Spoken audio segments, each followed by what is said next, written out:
Kalau untuk rakyat, hukum itu tajam bukan main, cepat sekali dilaksanakan. Tapi giliran menengah ke atas yang gedean dikit berbuat salah, hukum tompul. Tapi ada orang-orang tertentu yang agunannya palsu, jaminannya palsu. Bawa kata belece, bukan cuma miliaran, triliunan kredit bisa keluar. Terluka rasa keadilan, hilangnya kesempatan. Rakyat cuma dapat kesempitan, jarang dapat kesempatan.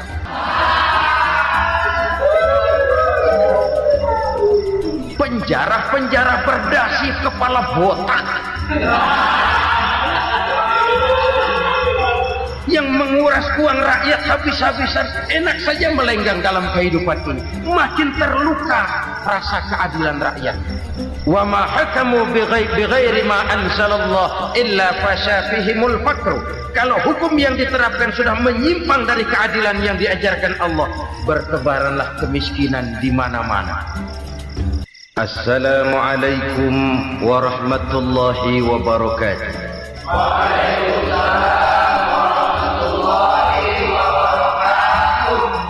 Bismillahirrahmanirrahim. Alhamdulillahi rabbil alamin. Wassalatu wassalamu ala asyrafil anbiya'i wal mursalin Sayyidina wa maulana Muhammadin wa ala alihi wa sahbihi ajma'in, amma ba'd. Saudara-saudara kaum muslimin rahimakumullah, sebagai bangsa kita tengah menghadapi berbagai bencana, baik di bidang ekonomi maupun di bidang politik. Adalah potret kehidupan sehari-hari. Kita menyaksikan peristiwa-peristiwa yang memilukan dan memalukan. PHK terjadi di mana-mana.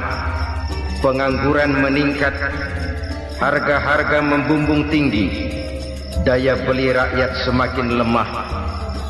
Sementara di bidang politik, kejadian-kejadian memberikan indikasi bahwa persatuan dan kesatuan kita sebagai bangsa dewasa ini tengah berada dalam ujian yang berat. Pada jumpa kita kali ini, tanpa bermaksud untuk mencari kambing hitam dari bencana yang kita hadapi, saya ingin menyampaikan sebuah hadis yang diriwayatkan oleh Imam At-Tabarani dari Ibnu Abbas bahwa Rasulullah sallallahu alaihi wasallam bersabda, khamsun bi khamsin. Ada 5 perkara yang dapat menimbulkan 5 macam bencana. Mari kita renungi hadis ini satu demi satu sebagai bahan introspeksi buat kita semua dalam menghadapi bencana yang tengah berlaku sekarang ini. Yang pertama, manaqasa qaumul ahda illa sullita alaihim aduwwuhum. Apabila suatu kaum sudah mengingkari janjinya, maka mereka pun akan dikuasai oleh musuh-musuh mereka. Sederhana saja nampak kalimat dalam hadis ini. Apabila orang sudah mengingkari janji, mereka akan dikuasai oleh musuh-musuh mereka sendiri. Dan musuh kita yang paling utama saat ini adalah kemiskinan dan kebodohan. Kenapa itu terjadi? Karena kita mengingkari janji kita sendiri. Di saat awal-awal berdirinya Orde Baru, kita pernah berjanji untuk melaksanakan Pancasila dan Undang-Undang Dasar 45 secara murni dan konsekuen. Kita berjanji bahwa kita akan menegakkan pemerintah yang bersih dan berwibawa. Itu semua pada permulaannya. Waktu demi waktu berjalan, kita lupa dengan janji yang kita ucapkan itu. Ketuhanan yang Maha Esa kita ucapkan, tapi kesetanan yang luar biasa yang kita lakukan. Kemanusiaan yang adil dan beradab yang kita dengungkan, tetapi kemanusiaan zalim dan biadab yang kita praktekkan. Sederhana saja saudara, hampir setiap pejabat pada posisi-posisi kunci di awal-awal ia memangku jabatan itu, biasanya ia mengucapkan sumpah dengan lafaz demi Allah bahwa dalam melaksanakan jabatan ini saya tidak akan menerima hadiah atau pemberian dalam bentuk apapun. Itu pada permulaannya. Lama-lama rupanya hadiah itu asik juga, mulai diterima. Lama-lama dirasa kurang, mulai menagih.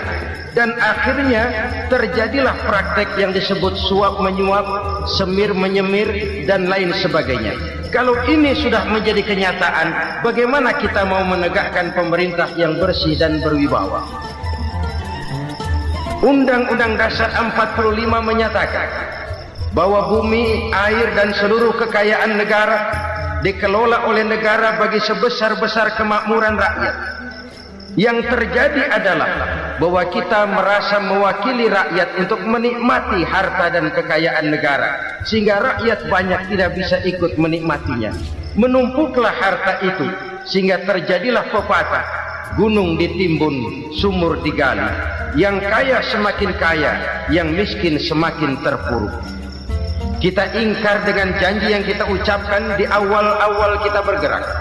Kita ingkar dengan janji pada saat kita mengatakannya dengan menyebut nama Allah, dengan mempertaruhkan nama Tuhan. Sehingga pada akhirnya jabatan pun mengalami tender. Sudah menjadi rahasia umum. Orang mau jadi lurah mesti mengeluarkan uang. Mau jadi camat mesti mengeluarkan uang. Mau jadi wali kota, bupati, bahkan gubernur itu ada pasarannya. Secara logika, kalau orang memperoleh satu jabatan karena banyak mengeluarkan uang, tentu pada saat ia mengeluarkan uang, ia sudah punya pemikiran, modal pasti pulang, modal pasti kembali. Kalau orang memperoleh suatu jabatan karena banyak mengeluarkan uang, maka langkah pertama yang dia lakukan setelah memangku jabatan itu ialah bagaimana uang bisa kembali, bagaimana modal bisa pulang. Kalau modal sudah pulang, pikiran berikutnya bagaimana supaya dapat untung. Lalu kapan mau bekerja untuk kepentingan rakyat? Itu nomor 18. Kemudian kalau ada proyek-proyek besar, pertanyaannya ialah bukan apakah proyek ini bermanfaat bagi rakyat, apakah proyek ini layak untuk diteruskan, tetapi yang jadi pertanyaan paling utama ialah bagian saya berapa duit dari proyek ini. Kita bisa lihat proyek, mega proyek lahan 1 juta hektar di Kalimantan Tengah, triliunan rupiah, dan proyek itu gagal. SD Impres bulan ini diresmikan, bulan depan retak. Jembatan-jembatan bulan ini gunting pita, bulan depan runtuh. Kita ingkar dengan janji. Kita berkata kita bekerja untuk kepentingan rakyat, tapi kita tidak pernah mengenal rakyat itu. Apabila suatu kaum sudah mulai mengingkari janji, maka mereka akan dikuasai oleh musuh-musuh mereka. Akibatnya tersusunlah barisan-barisan sakit hati yang makin lama makin menjadi bola salju, menggelinding membesar, dan kemudian terjadilah hal-hal yang tidak kita inginkan lagi. Apabila suatu kaum sudah mengingkari janji, maka mereka akan dikuasai oleh musuh-musuh mereka. Ini penyebab bencana yang pertama. Kita tidak konsekuen. Tadinya kita dengan lantang teriak-teriak berantas korupsi, ganyang korupsi. Pada waktu kita belum mendapat kesempatan. Setelah kita naik punya kesempatan, rupanya korupsi enak juga dirasa. Terjadi pergeseran nilai, orang luntur, kehilangan idealisme awal. Lalu untuk menghibur-hibur diri, menutup-nutup kesalahan, kita gunakanlah pepatah bahwa tidak ada gading yang tak retak, bahwa kita harus mikul dur mendem jero. Itu semua cuma sebagai dalih agar kesalahan kita tidak dibicarakan orang lain. Padahal kita sendiri yang mengingkari janji. Kita yang keluar dari komitmen awal kita. Kita berjanji melaksanakan Pancasila dan Undang-Undang Dasar 45 dengan murni dan konsekuen. Kita berjanji untuk menegakkan pemerintah yang bersih dan berwibawa. Namun dalam kenyataannya itu tidak kita laksanakan dengan sebagaimana mestinya. Kita bergeser, kita mengalami proses degradasi, peluncuran nilai, dan akhirnya terbentuklah barisan-barisan sakit hati yang semakin lama semakin membesar itu. Kita harus introspeksi. Memang kalau zaman sedang susah, biasanya kambing hitam laris, tukang kompor gentayangan. Itu dari dulu selalu mencari kambing hitam. Karena itu kita tidak bicara orang, kita tidak bicara siapa yang salah, kita bicara sistem, dan sistem itu bisa mengena siapa saja. Kalau orang sudah mulai mengingkari janji, bergeser dari komitmen awal, itu sudah mulai ya mengalami proses peluncuran, proses degradasi. Ini penyebab yang pertama. Kita tidak lagi konsekuen bahwa bumi, air, sumber daya alam adalah milik negara, dikuasai oleh negara, digunakan bagi sebesar-besar kemakmuran rakyat. Ternyata rakyat yang makmur itu tidak merupakan gambaran yang menyeluruh dari rakyat kita. Undang-undang dasar kita menganut ekonomi kekeluargaan, tapi yang kita praktekkan adalah ekonomi keluarga. Kalau bukan keluarga nggak dapat proyek. Kalau bukan keluarga nggak dapat macam-macam. Kekeluargaan kita rubah menjadi keluarga. Timbullah penyakit nepotisme. Kita bergeser, kita ingkari janji, dan kita anggap kita atasnamakan rakyat. Rakyat cuma sekedar jadi adres, rakyat cuma sekedar jadi alamat, tetapi kehidupan mereka tidak banyak berubah dan tidak banyak terangkat. Kaum muslimin rahimakumullah, ini penyakit yang pertama, penyebab bencana yang pertama.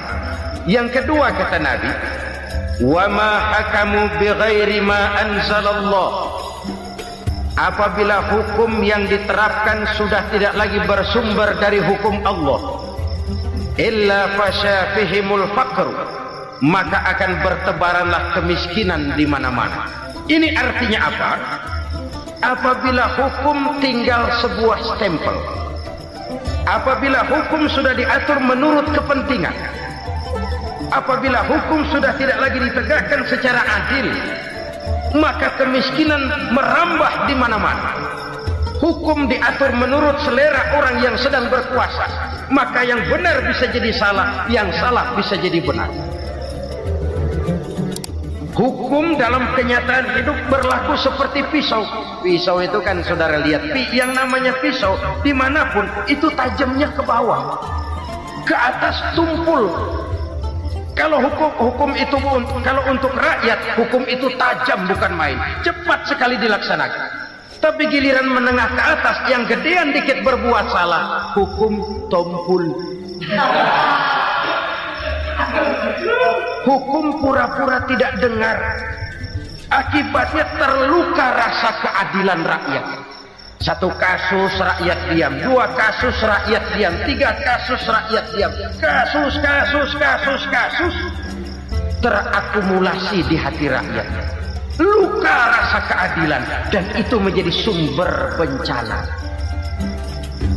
Penjarahan, kita tidak setuju itu, tapi kita harus melihat kausalnya. Itu kan tidak berdiri sendiri. Itu kan karena terlukanya rasa keadilan rakyat, melihat kesempatan ini tidak merata.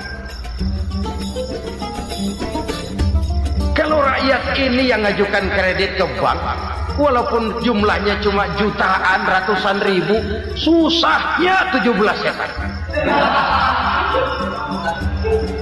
Tapi ada orang-orang tertentu yang agunannya palsu, jaminannya palsu, bawa kata belece, bukan cuma miliaran, triliunan kredit bisa keluar. Terluka rasa keadilan, hilangnya kesempatan. Rakyat cuma dapat kesempitan, jarang dapat kesempatan. Dari lukanya rasa keadilan ini, Memang ya entah lipstik, entah basa-basi, dibentuklah tim ini, dibentuklah badan pengawas ini, dibentuklah tim ini. Kalau membentur tahu, hancur tahu. Tapi kalau tim yang dibentuk membentur karang, bukan karangnya yang hancur biasanya, timnya yang bubar. Kenapa? Yang dibentur batu karang yang sangat keras. Kita main-main dengan hukum, kita tidak konsekuen dengan hukum, luka rasa keadilan, dan itu terakumulasi. Edi Tamsil, rakyat tahu, terakumulasi, menguap begitu saja. Kasus-kasus lain rakyat tahu, menguap begitu saja. Ketidakadilan terakumulasi, mengendap di hati rakyat, menunggu ledakan. Pada saat sumbu meledak, rakyat tidak bisa dibendung lagi.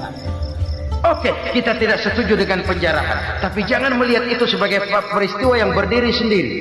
Kenapa itu terjadi? Kausalnya kenapa?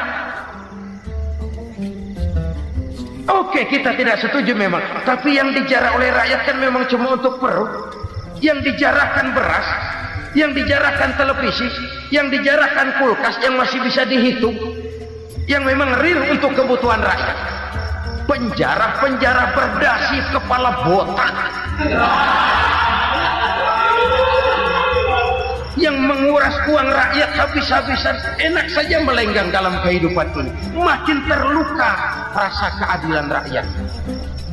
Apabila hukum yang diterapkan sudah menyimpang dari keadilan yang diajarkan Allah, fasyafihimul fakru, bertebaranlah kemiskinan.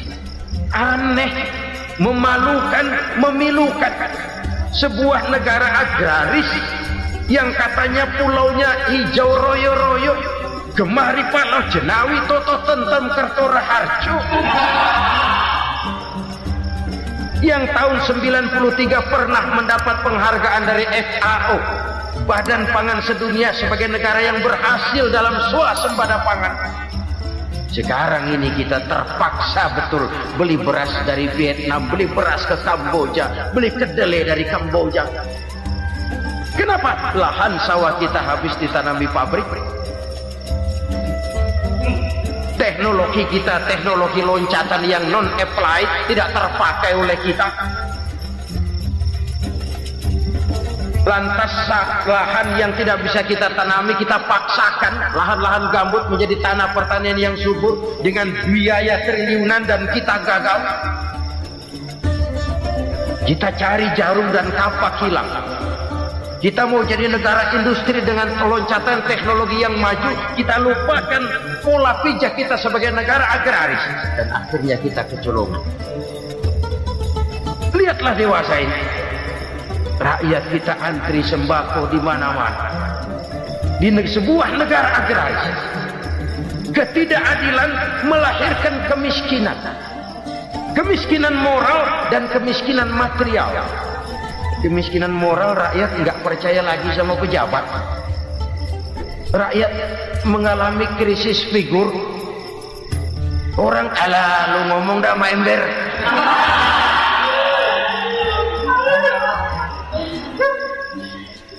Penataran yang menghabiskan biaya miliaran itu melahirkan pejabat-pejabat korup.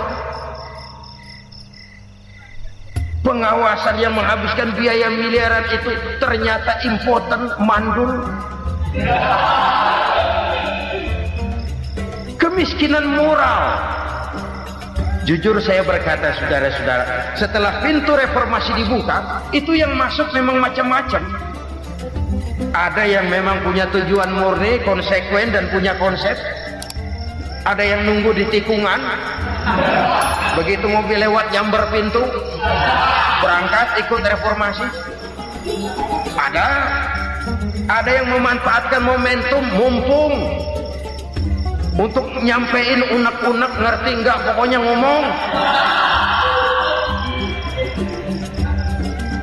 Sehingga keadaan semakin rancu, kebingungan semakin menjadi-jadi, masalah yang paling urgen tidak terselesaikan. Sekarang ini orang berpikir mendingan jadi pala ular daripada jadi buntut macan. Buntut macan memang hebat macan, tapi kalau buntutnya cuma ugel-ugel di belakang buat apa? Mendingan jadi kepala ular kecil juga nyaplok. Artinya ya biar kecil juga kalau punya partai kan gagah. Lalu rame-rame bikin partai kayak bikin arisan. Orang makin mengalami dislokasi. Semua mau jadi pahlawan, semua mau nomor satu, semua ngomong. Iya kalau bidangnya, kalau bukan makin rancu. Marilah lewat kesempatan ini saya mengajak kita untuk tahu diri. Biarkan politisi ngomong politik, biarkan ekonom menata ekonomi, biarkan praktisi bicara soal hukum, biarkan rakyat munajat, istighfar, mohon pertolongan Allah. Tahu diri kita. Kalau memang ayam, kukuruyuk aja dah. Kalau memang kucing, ayo ngeong. Kalau kambing, silahkan ngembe. Udah tahu ayam, ngeong bunyinya. Suaranya palas, orang nggak ngerti, bingung, makin menjadi-jadi. Ibarat kesebelasan sepak bola bangsa kita sekarang ini, rame-rame mau bikin gol, kiper ikut nyerang sekarang. Memilukan dan bahkan memalukan. Wa ma hakamu bighairi ma anzalallah illa fasha fihimul faqru. Kalau hukum yang diterapkan sudah menyimpang dari keadilan yang diajarkan Allah, bertebaranlah kemiskinan di mana-mana. Coba sekarang ini, yang punya duit bingung, apalagi yang kagak punya duit. Yang pengusaha gede ngeluh, apalagi yang pengusaha pas-pasan. Yang kagak punya beras, yang punya beras saja masih bingung, apalagi yang nggak punya beras. Ini sudah demikian merata. Dulu kita kagum mendengar konglomerat kelas wadah, kelas-kelas yang seakan-akan cuma ada dalam khayalan mereka, punya kekayaan miliaran dolar, triliunan. Sudahlah, seolah-olah nggak terjangkau sama kita. Weh, ternyata yang gede-gede itu juga gede utangnya.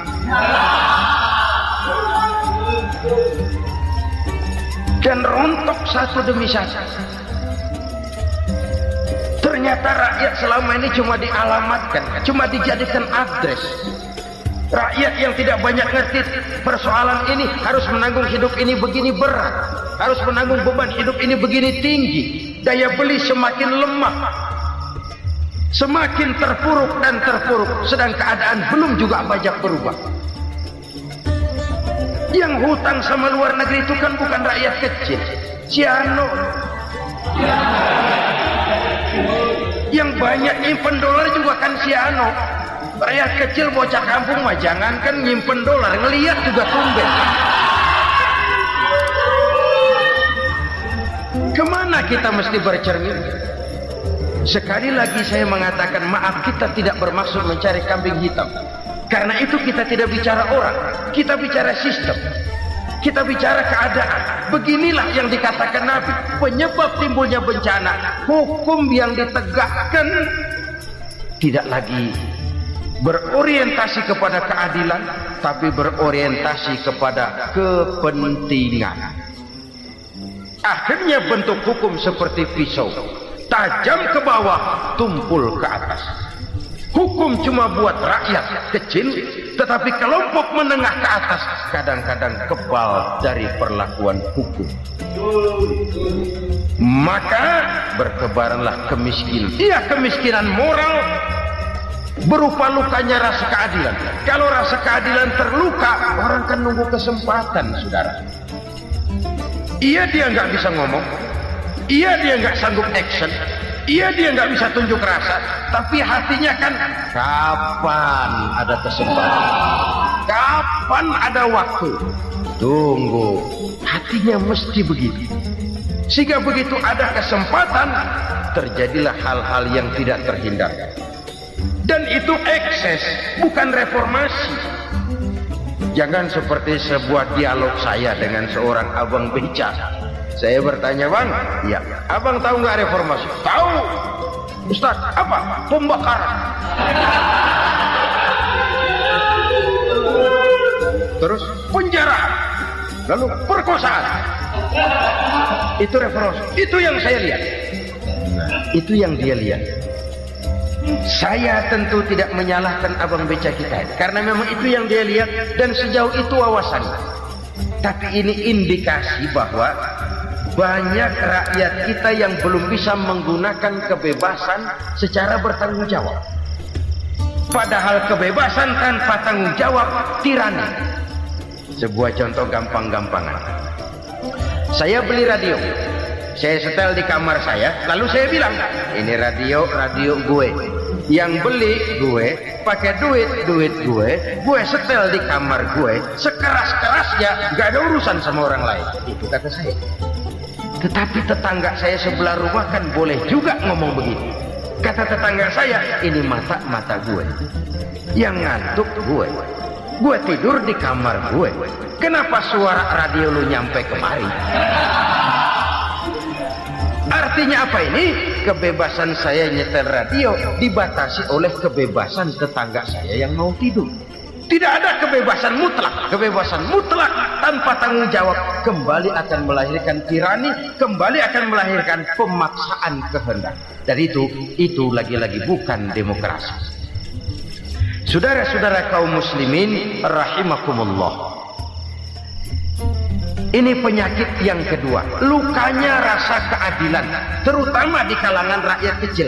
Itu mengendap menjadi akumulasi dan menunggu giliran kapan bisa dimuntahkan.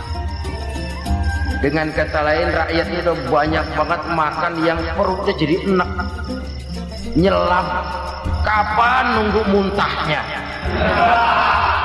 Udah begini banyak akumulasi yang mereka pendam di perut ini, sehingga ketika terjadi kesempatan itu sudah tidak terkendalikan lagi. Kita out of control.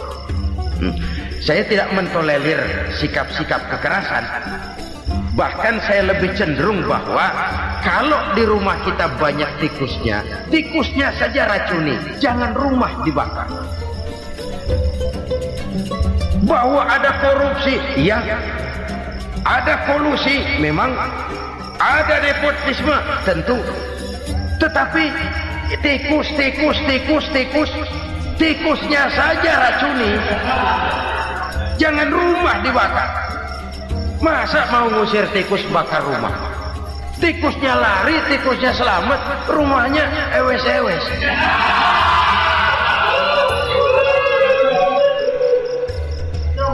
Tikus selamat, rumah nggak punya. Masalah nggak terselesaikan dengan sebagaimana yang kita harap. Kita sepakat ini negara hukum, dan di hadapan hukum semua manusia itu sama. Itu prinsip yang diajarkan Allah. Al-musawat bainan nas fi takalifil ahkam. Semua manusia sama dalam berhadapan dengan hukum Allah Subhanahu wa taala. Kalau hukum sudah pandang bulu, itu jelas yang enak yang banyak bulunya. Siapa yang banyak bulunya? Monyet. Kalau hukum pandang bulu, monyet keenakan. Saudara-saudara kaum muslimin rahimakumullah, introspeksi. Mari kita bercermin bagaimana perjalanan hukum selama ini. Kalau introspeksi ini kita temukan, lalu ada upaya untuk memperbaiki diri. Jangan menggunakan tak ada gading yang tak retak, mikul duwur mendem jero untuk menutup-nutupi kesalahan orang. Padahal kesalahan itu sedemikian besar. Padahal rakyat kita tiap hari antri sembako.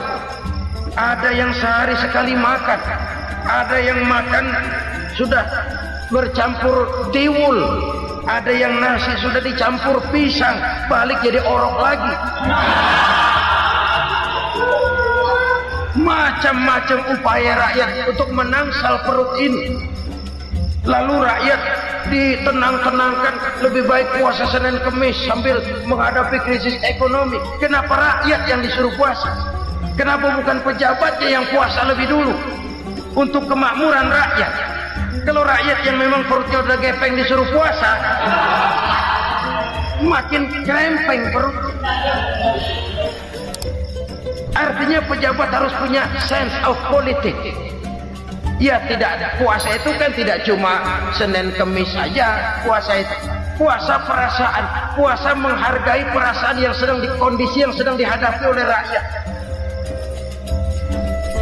Bagaimana rakyat yang tengah antri sembako melihat pejabatnya lewat dengan mobil yang harganya sampai 1 miliar. Oh, inilah pemimpin saya. Luka lagi rasa keadilannya. Kita tidak tenggang rasa. Puasa dalam artian itu pun akan menolong menegakkan semangat kebersamaan, membentuk semangat kebersamaan. Saudara-saudara kaum muslimin rahimakumullah, penyebab bencana yang ketiga dikatakan oleh baginda Nabi, wala dhaharat fihimul fahishatu illa fasha fihimul maut. Apabila kekejian telah merajalela, maka maut bertebaran di mana-mana. Kita renungi butir kalimat dalam hadis ini. Apabila kekejian telah merajalela, maut bertebaran di mana-mana. Begitu murah arti sebuah kehidupan. Penjarahan untuk hal-hal yang kecil tapi sampai mengorbankan nyawa. Apabila kekejian sudah terjadi di mana-mana, maut pun bertebaran. Maut dalam arti berpisah ruh dengan jasad, tapi juga maut dalam arti orang bisa mati karirnya, orang bisa mati usahanya, orang bisa mati kesempatannya karena perbuatan-perbuatan keji yang selama ini tidak terbendung. Lahirlah teori mafia. Siapa yang kuat, dia yang berkuasa. Siapa yang lemah, dia menjadi mangsa. Proyek-proyek besar yang menang tender itu ya dari itu ke itu saja. Yang pengusaha-pengusaha tidak punya koneksi, tidak bisa bayar komisi, dapat proyek tetelan. Ada dagingnya, dikit namanya juga tetelan. Dagingnya sudah habis disantap oleh meja. Sekian puluh meja dilalui, sekian puluh amplop dikeluarkan. Sehingga yang akhirnya ya tinggal tetelan itu tadi. Maka kualitas pekerjaan pun sudah bukan lagi jadi masalah. Demikianlah mafia-mafia ini bermunculan di mana-mana. Di pengadilan terkenal mafia pengadilan. Hukum bisa dibeli, hukum bisa dipesan menurut kebutuhan sponsor. Mafia peradilan, mafia politik, mafia ekonomi, bahkan mafia agama yang menggunakan agama sebagai kedok, menggunakan agama sebagai dalih, menggunakan agama sebagai topeng untuk melancarkan maksud-maksud politiknya pun tidak tertutup kemungkinan. Apabila kekejian telah merajalela, maut bertebaran di mana-mana. Korupsi, kolusi, nepotisme itu bagian dari kekejian. Kita selama ini kalau mendengar maksiat, itu yang terbayang cuma judi, mabuk, zina. Ya itu maksiat. Tapi korupsi, kolusi, nepotisme itu juga maksiat dalam bentuk lain. Kalau ini sudah bertebaran, maka maut terjadi di mana-mana. Jangan bayangkan cuma mati orangnya, itu sih kewajiban. Yang menyakitkan itu orangnya masih hidup tapi dibikin mati. Karirnya mati. Kenapa? Karena yang diperlukan bukan cuma orang pinter tapi orang taat. Biar pinter, kalau nggak taat minggir. Biar bodoh, kalau taat bisa nyenangin atasan, bisa nyemur. Kumaha juragan wae ayo nama. Itu yang kadang-kadang dapat penghargaan. Tidak ada prestasi kerja kecuali bikin senang orang di atas. Kita lihat di desa-desa jalan rusak. Kalau ada berita pejabat anak mau turun, jalan rata sekali. Sampai tanah dari mana aja dikeruk buat ngeratain tuh jalan. Pejabat pulang legok lagi jalanan. Katanya kita kerja buat rakyat, nyatanya kita cuma melayani atas. Kenapa? Terjadi lingkaran setan.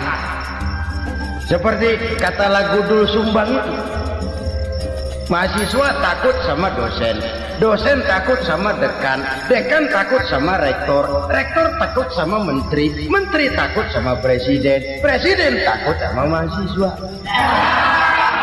Lah muter balik lagi, lingkaran setan, lingkaran setan. Saudara-saudara kaum muslimin rahimakumullah, kekejian yang merajalela, praktek-praktek mafia yang tertuang dalam kehidupan sehari-hari menyebabkan orang mati karirnya, jasad masih hidup, karir mati, itu menyakitkan. Mati bisnisnya. Rakyat kecil pernah senang ketika cengkeh booming, harganya bagus, rakyat banyak yang pergi haji.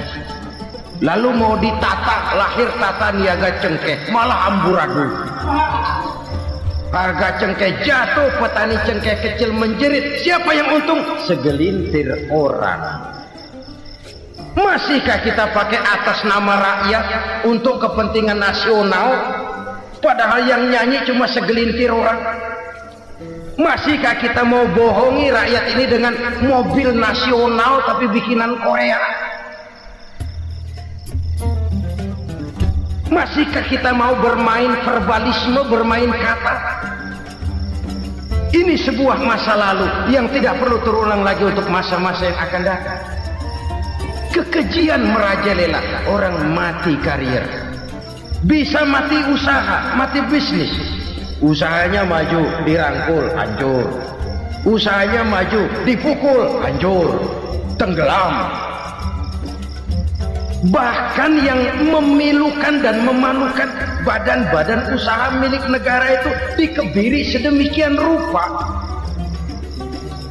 sehingga tidak menghasilkan hal-hal yang bermanfaat buat negara. Saudara-saudara kaum muslimin rahimakumullah, kalau nafsu yang sudah mengatur itu semua, maka kekejian pun merajalela. Orang sudah pakai teori mafia, yang kuat dia yang menang, yang kuat dia yang berkuasa, yang lemah silakan minggir di sudut-sudut kehidupan. Kalau kekejian seperti ini merajalela, maut bertebaran di mana-mana. Banyak orang mati karirnya, banyak orang mati usahanya, banyak orang mati imajinasinya. Sekarang ini dalam dunia seni yang banyak karyawan seni, bukan seniman. Seniman itu kan dilahirkan, lain seniman, lain karyawan seni. Sekarang yang banyak karyawan seni, bukan seniman. Mati karir, mati imajinasi, mati improvisasi, sehingga kehidupan persis sinetron. Sinetron itu yang kita lihat rumah mewah, yang kita lihat rumah bagus. Gak pernah kita lihat di sinetron kita ini rakyat antri sembako.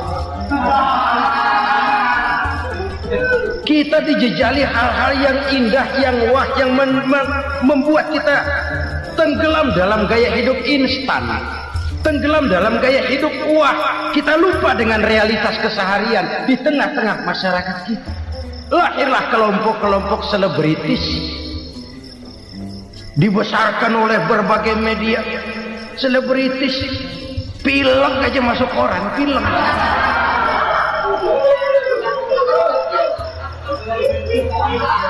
Rakyat yang pingsan antri beras nggak masuk koran. Rakyat yang semaput antri minyak nggak masuk koran. Selebritis panok masuk koran.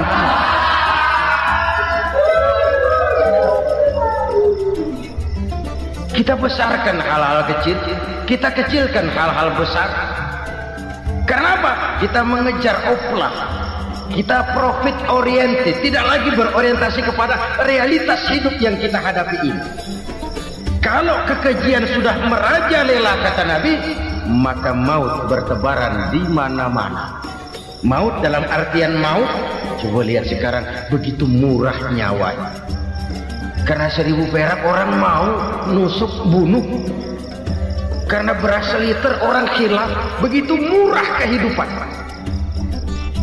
Tapi kekejian dalam bentuk korupsi, kolusi, nepotisme, kekejian dalam bentuk itu mematikan karier, mematikan bisnis, mematikan imajinasi, mematikan kreativitas. Itu juga maut dalam bentuk lain akibat kekejaman lain. Ini penyebab yang ketiga. Yang keempat, penyebab bencana menurut baginda Rasul, wala tukhfiful mikyala illa muni'un nabat. Apabila timbangan sudah dicurangi, maka tercegahlah tumbuh-tumbuhan. Apabila timbangan sudah mulai curang, maka terjadilah musim paceklik. Apabila bisnis sudah bergaya mafia tadi itu, kecurangan-kecurangan terjadi, tender di balik pintu, yang dimenangkan cuma kelompok-kelompok yang bisa memberikan presentasi yang besar, muni'un nabat, terjadilah paceklik. Paceklik, panen gagal, wereng ya wereng, kemarau panjang it's okay, air sulit iya, tetapi kan semua itu ada yang ngatur. Kemarau ada yang ngatur, belalang itu ada yang ngatur, air itu juga ada yang ngatur. Yang ngatur itu yang serba maha. Kalau ia murka melihat kecurangan timbangan, Allah itu kalau murka kan gampang saja, tinggal komandoin balalang, lam, hancurin pesawat. Konvoy belalang, konvoy. Allah tinggal ngutik. Angin El Nino mampir lo ke Indonesia, hujan nggak turun-turun, kemarau panjang. Jadi kalau musim kemarau kan namanya anginnya El Nino.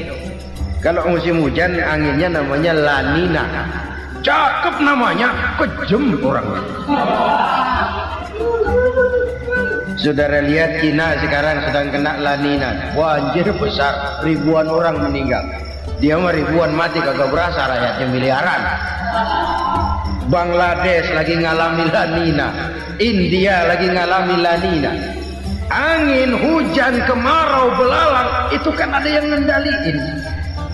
Kuncinya bukan di belalangnya, kuncinya bukan di peredaran matahari berputar, kuncinya di atas yang mengatur semua itu. Kalau timbangan sudah mulai curang, pengusaha sudah nggak mau jujur, apa enggak bikin perut jadi mual. Begitu rakyat antri sembako pingsan nggak dapat beras, sementara beras ditumpuk-tumpuk sampai membusuk. Kemana hati nuraninya? Kemana akal pikirannya? Kemana mereka yang berbuat atas nama rakyat tapi melihat rakyat susah tidak tergerak hatinya? Saudara-saudara kaum muslimin rahimakumullah, sekian dulu jumpa kita kali ini. Mudah-mudahan yang saya sampaikan dari hadis riwayat Imam Tabrani ini menjadi bahan introspeksi buat kita semua. Tidak akan seorang muslim jatuh dua kali di tempat yang sama. Semua merupakan pelajaran untuk kita jadikan introspeksi guna menata hari esok yang lebih baik daripada hari ini. Reformasi harus terus berlanjut, tidak bisa dan tidak perlu dikendalikan, tapi harus tetap dengan landasan akhlakul karimah sesuai dengan budaya kita sebagai bangsa. Terima kasih atas perhatian saudara. Mohon maaf atas segala kekurangan. Jumpa lagi lain kesempatan insyaallah.